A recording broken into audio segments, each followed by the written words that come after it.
The students, ഇന്ന് നമ്മൾ discuss ചെയ്യാൻ പോകുന്നത് ബ്രാഞ്ച് അക്കൗണ്ട്സിന്റെ തന്നെ ഒരു സമ്മാണ്.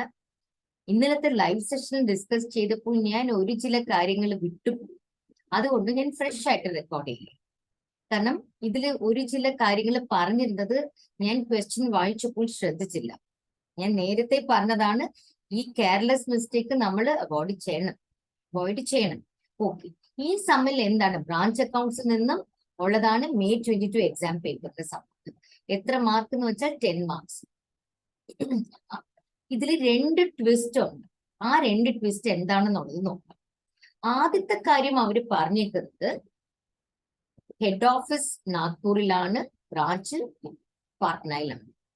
ബ്രാഞ്ചിലോട്ട് അവർ ഇൻവോയ്സ് ചെയ്യുന്നത് ലിസ്റ്റ് പ്രൈസിനേക്കാളും 20 പ്രൈസ് കുറവായിട്ടാണ്. ഈ ലിസ്റ്റ് പ്രൈസ് എന്ന് പറയുന്നത് 100 cost plus 100%. Okay, cost plus 100% എങ്കിൽ നമ്മൾ കോസ്റ്റ് പ്രൈസ് 100 ആയിട്ട് എടുക്കുകയാണെങ്കിൽ, കോസ്റ്റ് പ്രൈസ് 100 ആയിട്ട് എടുക്കുകയാണെങ്കിൽ ലിസ്റ്റ് പ്രൈസ് എന്ന് പറയുന്നത് 100 പ്ലസ് 100%, അതായത് 200 എന്ന് വെക്കാം. അതേസമയം ഇൻവോയ്സ് പ്രൈസ് ഇവിടെ, ഈ ഇൻവോയ്സ് പ്രൈസ് ലിസ്റ്റ് പ്രൈസിനേക്കാളും 20% കുറവ്. ഇൻവോയ്സ് പ്രൈസ് ലിസ്റ്റ് പ്രൈസിനേക്കാളും 20% കുറവ്. സോ കാൽക്കുലേറ്റ് എടുത്ത് 200 മൈനസ് 20% എങ്കിൽ 160. സോ ഇവിടെ നമ്മൾ ശ്രദ്ധിക്കേണ്ട കാര്യം എന്താന്ന് വെച്ചാൽ, കോസ്റ്റിനേക്കാളും 60% കൂടുതൽ വെച്ച് 160%-നാണ് ഇൻവോയ്സ് ചെയ്യുന്നത്. ലിസ്റ്റ് പ്രൈസ് എന്ന് പറയുന്നത് 200. ഇതിൽ ക്യാഷ് സെയിൽസ് ഈ 160-ക്കാണ് വിൽക്കേണ്ടത്, അതായത് ഇൻവോയ്സ് പ്രൈസിലാണ് വിൽക്കേണ്ടത്. ക്രെഡിറ്റ് സെയിൽസ് ലിസ്റ്റ് പ്രൈസിൽ. സോ ക്യാഷ് പ്രൈസിന്റെ സെല്ലിംഗ് പ്രൈസും ക്രെഡിറ്റ് സെയിൽസിന്റെ സെല്ലിംഗ് പ്രൈസും വേറെയാണ് ഈ സമ്മിൽ. ഇവിടെ ഒരു ട്വിസ്റ്റ് ഉണ്ട്. ഓക്കെ, അതല്ലാതെ ഒരു ട്വിസ്റ്റും കൂടെ ഉണ്ട്, അത് ഞാൻ സം എക്സ്പ്ലെയിൻ ചെയ്യുമ്പോൾ പറയാം. ശരി, ഇപ്പോൾ ഇവിടെ പറയുന്നത് സ്റ്റോക്ക് ഇൻവോയ്സ് പ്രൈസിലാണ്, goods send to branch office invoice പ്രൈസിലാണ്, ക്ലോസിംഗ് സ്റ്റോക്ക് ഇൻവോയ്സ് പ്രൈസിലാണ്. ഈ ഇൻവോയ്സ് പ്രൈസ് എന്ന് പറയുന്നത് 160% കോസ്റ്റ് പ്രൈസ്. പക്ഷേ സെയിലിൽ ക്യാഷ് സെയിൽസ് ഇൻവോയ്സ് പ്രൈസിലാണ്, പക്ഷേ ക്രെഡിറ്റ് സെയിൽസ് ഇൻവോയ്സ് പ്രൈസിലല്ല, ലിസ്റ്റ് പ്രൈസിലാണ്. ഇത് ഹോൾഡ് ചെയ്തു. ജനറലി നോക്കിയാൽ നമ്മുടെ സ്റ്റോക്ക് ആൻഡ് ഡെറ്റാസ് മെത്തേഡാണ് ഇവര് ചെയ്യാൻ പറഞ്ഞിരിക്കുന്നത്. സ്റ്റോക്ക് ആൻഡ് ഡെറ്റാസ് മെത്തേഡിൽ സ്റ്റോക്ക് അക്കൗണ്ട് എന്ന് പറയുന്നത് നമ്മുടെ ഒരു ട്രേഡിംഗ് അക്കൗണ്ട് പോലാണ്. ട്രേഡിംഗ് അക്കൗണ്ട് പോലാണ്. അത് എങ്ങനെയാന്ന് നോക്കുവാണെങ്കിൽ, ഈ ഹെഡ് ഓഫീസിൽ നിന്നും ഗുഡ്സ് അയക്കുന്നത് അഥവാ കോസ്റ്റ് പ്രൈസിൽ ആണെങ്കിൽ ഓപ്പണിംഗ് സ്റ്റോക്ക് കോസ്റ്റ് പ്രൈസിലായിരിക്കും. ഗുഡ് സെൻഡ് ടു ബ്രാഞ്ച് അല്ലെ, ഗുഡ് സെൻഡ് ടു ബ്രാഞ്ച് എന്ന് പറയുന്നത് ഒരു പെർച്ചേസ് പോലെയാണ് ബ്രാഞ്ചിനെ സംബന്ധിച്ചിടത്തോളം. അത് പെർച്ചേസ് കോസ്റ്റിലായിരിക്കും. സെയിൽസ് സെല്ലിംഗ് പ്രൈസിലും, closing stock once again cost. ഇത് കോസ്റ്റ് പ്രൈസിൽ, ഇത് കോസ്റ്റ് പ്രൈസിൽ, ഇത് കോസ്റ്റ് പ്രൈസിൽ, ഇത് സെല്ലിംഗ് പ്രൈസിൽ. സോ നമുക്ക് ഇവിടെ ബാലൻസിങ് ഫിഗർ ആയിട്ട് സ്റ്റോക്ക് അക്കൗണ്ടിൽ എന്ത് കിട്ടും? ബ്രാഞ്ചിന്റെ ഗ്രോസ് പ്രോഫിറ്റ് കിട്ടും. ഓക്കെ, ഇത് കോസ്റ്റിലായിരിക്കും. പക്ഷേ സംടൈംസ് ചില സംസിൽ നമുക്ക് ഇതുപോലത്തെ സംസിൽ ഇൻവോയ്സ് പ്രൈസിലായിരിക്കും അയക്കും. സോ ഇൻവോയ്സ് പ്രൈസിൽ അയക്കുമ്പോൾ നമുക്ക് ഇൻവോയ്സ് പ്രൈസിൽ നമ്മൾ ഗുഡ്സ് അയക്കുമ്പോൾ എന്ത് പറ്റുന്നു? Fresh page. ഇൻവോയ്സ് പ്രൈസിൽ അഥവാ ഗുഡ്സ് അയക്കുമ്പോൾ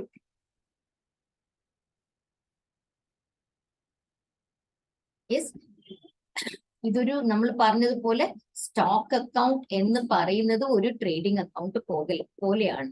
പക്ഷേ opening stock invoice price. Goods sent, invoice price. Closing stock, invoice price. Salesum അതേ ഇൻവോയ്സ് പ്രൈസ് ആണെങ്കിൽ നമ്മൾ ഡെബിറ്റ് സൈഡ് ടോട്ടലും ക്രെഡിറ്റ് സൈഡ് ടോട്ടലും ടാലി ആകണം. പക്ഷേ ഒരു പക്ഷേ ടാലി ആകുന്നില്ല എങ്കിൽ അതിന് രണ്ട് സാധ്യതകളുണ്ട്. Either credit side total can be more than debit side total or debit side total can be more than credit side total. രണ്ട് സിറ്റുവേഷനും നമുക്ക് നോക്കാം. ക്രെഡിറ്റ് സൈഡ് ടോട്ടൽ ആണ് കൂടുതൽ എങ്കിൽ ഇവിടെ ഒരു ബാലൻസിങ് ഫിഗർ കിട്ടും.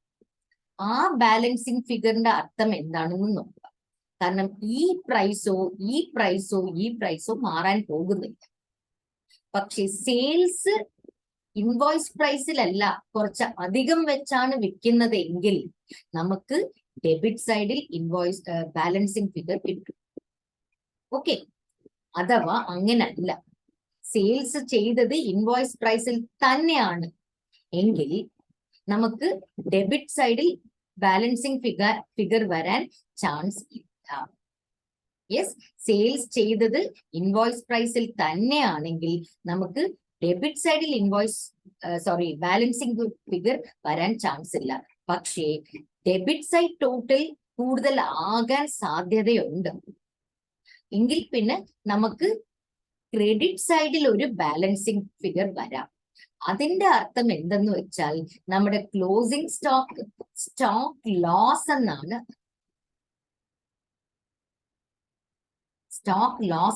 അർത്ഥം.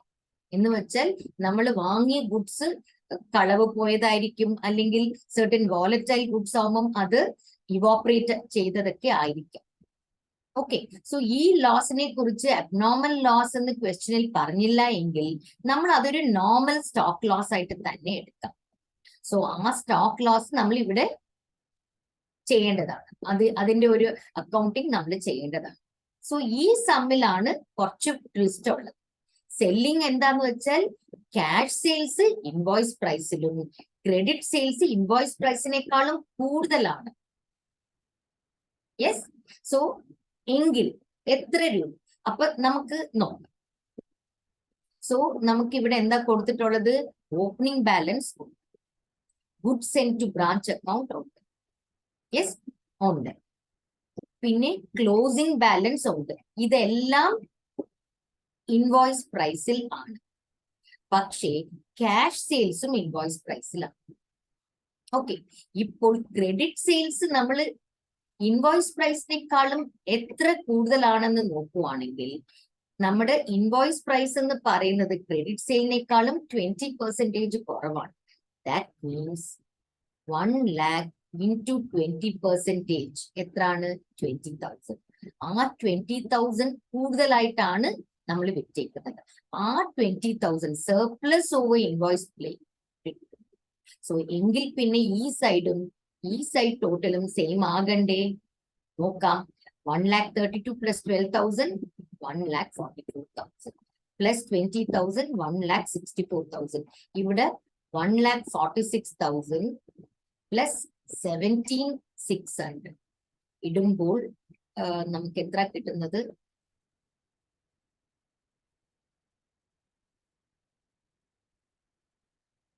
600 13 1 carry 63. സോ ഇവിടെ സെയിം അല്ല, ഒരു 400 രൂപയുടെ വ്യത്യാസം. സോ ഈ 400 രൂപയുടെ വ്യത്യാസം സ്റ്റോക്ക് ലോസ്. സോ ഈ സ്റ്റോക്ക് അക്കൗണ്ടിൽ തന്നെ രണ്ട് ട്വിസ്റ്റ് ഉണ്ട്. ഇനി ഒരു ട്വിസ്റ്റ് അല്ല, നമ്മൾ അത് നേരത്തെ ഡിസ്കസ് ചെയ്തതാണ്. 100 രൂപയുടെ സ്റ്റോക്ക് വെച്ച് നോക്കുമ്പോൾ 60% പ്രോഫിറ്റോട് കൂടിയാണ് നമ്മൾ ഗുഡ്സ് അയച്ചേക്കുന്നത്. ഈ ഡിസ്കസ് ചെയ്തത് വെച്ചിട്ടാണ് നമ്മൾ ബ്രാഞ്ച് അഡ്ജസ്റ്റ്മെന്റ് അക്കൗണ്ടിൽ ഇടാൻ പോകുന്നത്. ബ്രാഞ്ച് അഡ്ജസ്റ്റ്മെന്റ് അക്കൗണ്ടിൽ ഡെബിറ്റ് സൈഡിൽ സെയിൽസിന്റേതും ക്ലോസിംഗ് സ്റ്റോക്കിന്റേതും നമ്മൾ ഇടും. സെയിൽസിന്റെ ഇടേണ്ട, ക്ലോസിംഗ് സ്റ്റോക്കിന്റെ ലോഡിംഗ് നമ്മൾ റിമൂവ് ചെയ്യും. പിന്നെ ഷോർട്ടേജ് ആയ സ്റ്റോക്കിന്റെ ലോഡിംഗ് ചെയ്യും. ക്രെഡിറ്റ് സൈഡിൽ ഓപ്പണിംഗ് സ്റ്റോക്കിന്റെ ലോഡിങ്ങും പിന്നീട് ഗുഡ്സ് സെൻഡ് ടു ബ്രാഞ്ചിന്റെ ലോഡിങ്ങും റിമൂവ് ചെയ്താൽ നമുക്ക് പിന്നെ ഇത് ഈ എക്സ്ട്രാ പ്രൈസിന് വിറ്റതും കൂടെ ചെയ്താൽ നമുക്ക് ബ്രാഞ്ചിന്റെ ഗ്രോസ് പ്രോഫിറ്റ് ആണ് ബാലൻസിങ് ഫിഗർ ആയിട്ട് കിട്ടുക. പക്ഷെ ഗുഡ്സ് കോസ്റ്റിൽ അയക്കുമ്പോൾ സ്റ്റോക്ക് അക്കൗണ്ടിൽ തന്നെ നമുക്ക് ബാലൻസിങ് ഫിഗർ ആയിട്ട് കിട്ടും. ഗുഡ്സ് ഇൻവോയ്സ് പ്രൈസിൽ അയക്കുമ്പോൾ അഡ്ജസ്റ്റ്മെന്റ് അക്കൗണ്ടിൽ കിട്ടും. ആ ഗ്രോസ് പ്രോഫിറ്റ് ഇവിടെ ഇട്ട് ബ്രാഞ്ച് എക്സ്പെൻസ് ഇട്ടു, ആ സ്റ്റോക്ക് ലോസിന്റെ ലോഡിങ് അവിടെ ഇട്ടു, സ്റ്റോക്ക് ലോസിന്റെ ഗുഡ്സിന്റെ കോസ്റ്റ് നമുക്കൊരു നഷ്ടമല്ലേ, അതൊരു എക്സ്പെൻസ് ആയിട്ട് കാണിക്കുമ്പോൾ നമുക്ക് നെറ്റ് പ്രോഫിറ്റ് കിട്ടും. പിന്നെ ബ്രാഞ്ചിന്റെ ഡെറ്റാസ് അക്കൗണ്ടിന്റെ opening balance, credit sales, cash from debtors, ഇതെല്ലാം ബാലൻസ് ഫിഗർ ഉണ്ട്, എല്ലാം ക്വസ്റ്റ്യനിൽ കൊടുത്തിട്ടുണ്ട്, ഞാൻ കാണിച്ചു തരാം. ഡെറ്റാസിന്റെ ഓപ്പണിംഗ് ബാലൻസ് ഉണ്ട്, ക്രെഡിറ്റ് സെയിൽ ഉണ്ട്, ക്യാഷ് റിസീവ് ഫ്രം ഡെറ്റാസ് ഉണ്ട്, ക്ലോസിംഗ് ബാലൻസ് ഉണ്ട്. സോ അത് ഓട്ടോമാറ്റിക് ആയിട്ട് ബാലൻസ് ആണ്. So this was a very different sum. So be very careful in reading the question, very very careful. So നിങ്ങൾക്ക് ഇതുപോലെ ഇനിയും സംസ് പ്രത്യേകിച്ച് ഏതെങ്കിലും സം വർക്ക്ഔട്ട് ചെയ്ത് ഞാൻ കാണിക്കണമെങ്കിൽ അതിനെക്കുറിച്ച് നമ്മുടെ കോമെന്റ് സെക്ഷനിൽ ഇടുക. യെസ്, കോമെന്റ് സെക്ഷനിൽ ഇടുക. നമ്മുടെ യൂട്യൂബ് ചാനൽ സബ്സ്ക്രൈബ് ചെയ്യുക, വീഡിയോ ലൈക്ക് ചെയ്യുക. Okay, thank you.